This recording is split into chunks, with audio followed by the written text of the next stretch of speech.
नमस्कार साथियों, स्वागत है आपका अपने YouTube चैनल शिक्षा बिहार में। यदि आप कक्षा 11 के विद्यार्थी हैं और आपके पास राजनीति विज्ञान का विषय है या फिर आप एक जिम्मेदार नागरिक के तौर पर अपने अधिकारों को जानना चाहते हैं या फिर आप सरकारी परीक्षाओं की तैयारी कर रहे हैं, तो आज की वीडियो आपके लिए इंपॉर्टेंट होने वाली है।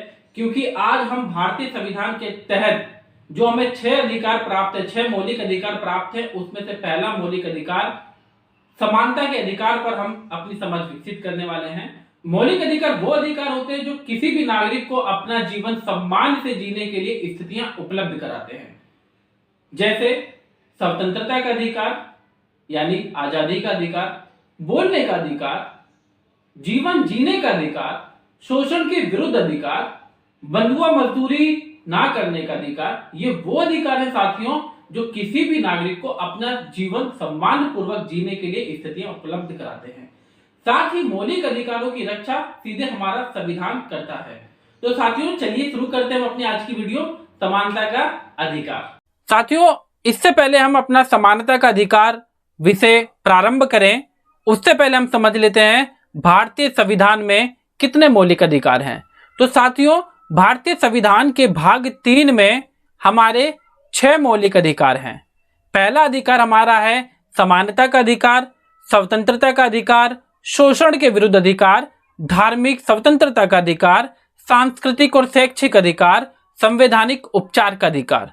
ये हमारे 6 अधिकार बहुत ही इंपॉर्टेंट है और एक नागरिक को बेहतर जीवन जीने के लिए बुनियादी जरूरतें उपलब्ध कराते हैं। एक एक करके हम सभी अधिकारों को जानेंगे, लेकिन आज की इस वीडियो में हम समानता के अधिकार पर अपनी समझ विकसित करने वाले हैं। तो साथियों समानता का अधिकार, समानता का अधिकार हम औपचारिक रूप से हम समझे कि समानता का अधिकार क्या है। सबसे पहले हम ये जानते हैं कि समानता का अधिकार हमारे भारतीय संविधान के अनुच्छेद 14 से अनुच्छेद 18 के बीच में लिखा हुआ है, जिसमें समानता के अधिकार के तहत हमें अलग अलग अधिकार प्राप्त हुए हैं। तो अब इसमें अधिकार क्या प्राप्त हुए हैं?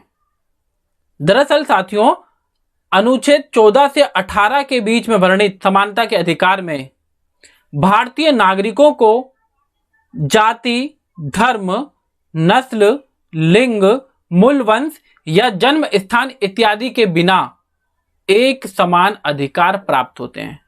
मतलब कि बिना किसी जाति, धर्म, शिक्षा के स्टेटस के आधार पर, भाषा के आधार पर हम सभी भारतीय लोगों को एक समान अधिकार प्राप्त होते हैं। हमारे साथ किसी भी आधार पर भेदभाव नहीं किया जा सकता।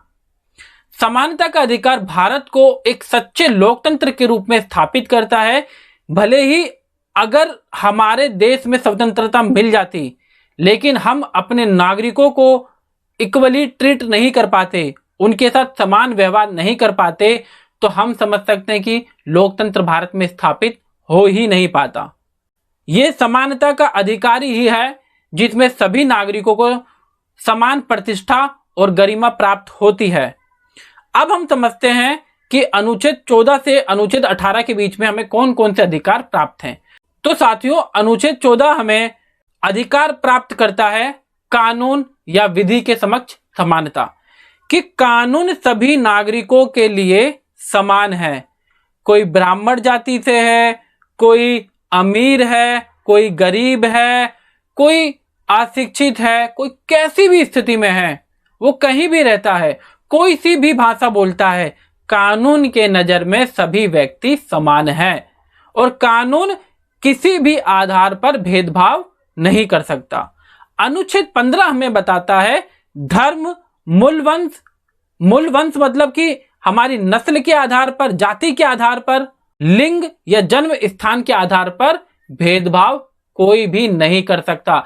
अगर कोई ये कह रहा है कि मैं बिहारी व्यक्ति हूं और बिहारी व्यक्ति को हम रोजगार पे नहीं रखेंगे, तो ये एक प्रकार से भेदभाव किया जा रहा है। हम कोर्ट में, न्यायालय में जाकर इसके खिलाफ आवाज उठा सकते हैं। इसी की तरह हमारे भारत के उत्तर पूर्वी क्षेत्र में रहने वाले निवासियों या भारतीयों के साथ नस्ल के आधार पर भेदभाव किया जाता है, यह भली भांति जानते हैं। इसको मैं टीका टिप्पणी नहीं कर सकता। साथ में एक चीज हम समझ सकते हैं कि जाति के आधार पर भी यहां पर भेदभाव नहीं हो सकता, साथ साथ में लिंग के आधार पर भेदभाव नहीं हो सकता, धर्म के नाम पर भेदभाव नहीं किया जा सकता। अनुच्छेद 16 हमें बताता है कि लोक नियोजन के विषयों में अवसर की समानता या रोजगार के अवसर में समानता बहुत ही आवश्यक है। तो ये हमें बताता है कि भारत सरकार या राज्य सरकार रोजगार के अवसर में समानता के आधार पर सभी नागरिकों को अवसर उपलब्ध कराएगी। अभी आप कह सकते हैं तो आरक्षण क्यों उपलब्ध है, उस पर हम थोड़ा सा आगे चर्चा करेंगे। अनुच्छेद 17 बहुत ही इंपॉर्टेंट अधिकार है, आपके परीक्षा में पूछ लेगा, आपके जीवन से जुड़े अलग अलग पहलुओं में आपको दिखाई देगा। वो है छुआछूत का अंत, कि भारत में किसी भी प्रकार की अस्पृश्यता या छुआछूत नहीं चलेगी। जाति के आधार पर छुआछूत हो सकती है, लिंग के आधार पर किसी भी आधार पर छुआछूत हो सकती है। अनुच्छेद 18 हमें बताता है उपाधियों का अंत, कि हम किसी भी प्रकार की कोई उपाधि ग्रहण नहीं कर सकते, हम अपने आप को सर्वश्रेष्ठ नागरिकों की तुलना में नहीं दिखा सकते, बजाय कि राष्ट्रपति और सैनिक उपाधियों के सिवाय। तो ये था साथियों हमारा समानता का अधिकार, जिसमें हमें अलग अलग अधिकार मिले हैं। फिर भी कोई डाउट होता है आप कमेंट सेक्शन में जाके हमसे पूछ सकते हैं। अभी हम चलते हैं अपने अगले टॉपिक पर, जो समानता के अधिकार से जुड़ा हुआ है। हमारा अगला टॉपिक है सकारात्मक समानता की अवधारणा। तो साथियों इसमें हमें समझना है कि सकारात्मक समानता की क्यों आवश्यकता है। इससे पहले अभी हमने एक अधिकार में जाना था कि रोजगार देने के मामले में सरकार किसी भी प्रकार का भेदभाव नहीं अपना सकती और सभी नागरिकों को इक्वली या समान रूप से ट्रीट किया जाएगा, और साथ ही कॉलेज इत्यादि में एडमिशन में उन सभी को इक्वली ट्रीट किया जाएगा। आप कह सकते हैं कि यहाँ पे हमारे साथ भेदभाव किया जा रहा है, कि जो जिन जातियों को सुविधाएं प्राप्त है उनको एडमिशन मिल रहे हैं, और जो उच्च जातियां हैं उनको एडमिशन नहीं मिल रहे, उनको वजीफा मुआवजा इत्यादि नहीं मिल रहा। तो साथियों अनुच्छेद 16(4) हमें बताता है जब समाज में गहरी तथा अनेक सामाजिक विषमताएं मौजूद होती हैं, तो इस संदर्भ में संविधान स्पष्ट करता है कि सरकार बच्चों, महिलाओं तथा सामाजिक और शैक्षणिक रूप से पिछड़े वर्गों के लिए विशेष योजनाएं और निर्णय लागू कर सकती है। उदाहरण के लिए आरक्षण, क्योंकि जाति के आधार पर कुछ जातियों का हजारों साल से शोषण होता आया है।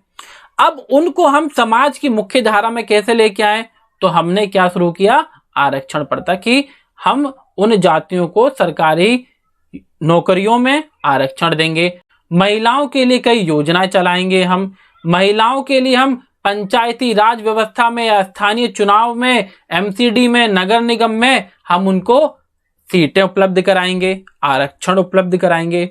तो साथियों ये है सकारात्मक समानता की अवधारणा। जो असमानता हमारे समाज में पहले गढ़ चुकी है उसको खत्म करने के लिए हम कुछ समाज के कुछ वर्ग को स्पेशल ट्रीट करते हैं, जिससे कि वो समाज की मुख्य धारा में शामिल हो जाए। एक उदाहरण हम ले सकते हैं कि यदि हमें एक रेस दौड़नी है, तो साथियों हमें एक रेस दौड़नी है, उस रेस में उसकी रेस की शुरुआत क्या होगी, प्रारंभिक बिंदु क्या होगा जहां से हमें रेस लड़नी है। फर्ज कीजिए कि आप संपन्न परिवार से हैं, आपके पास सारी सुख सुविधाएं हैं, और साथ में कोई ऐसा बच्चा जिसके पास सुख सुविधाएं नहीं है, लाइट नहीं है, पुस्तकें नहीं है, तो क्या सरकार स्पेशल ट्रीट कर सकती है। तो EWS कोटा इत्यादि इत्यादि ये सकारात्मक समानता के उदाहरण है। तो ये था साथियों हमारा समानता का अधिकार। अगर फिर भी आपको कोई डाउट रहता है कमेंट सेक्शन में जा सकते हैं, गूगल की मदद ले सकते हैं, यूट्यूब पर अन्य वीडियोस की मदद ले सकते हैं। Thank you.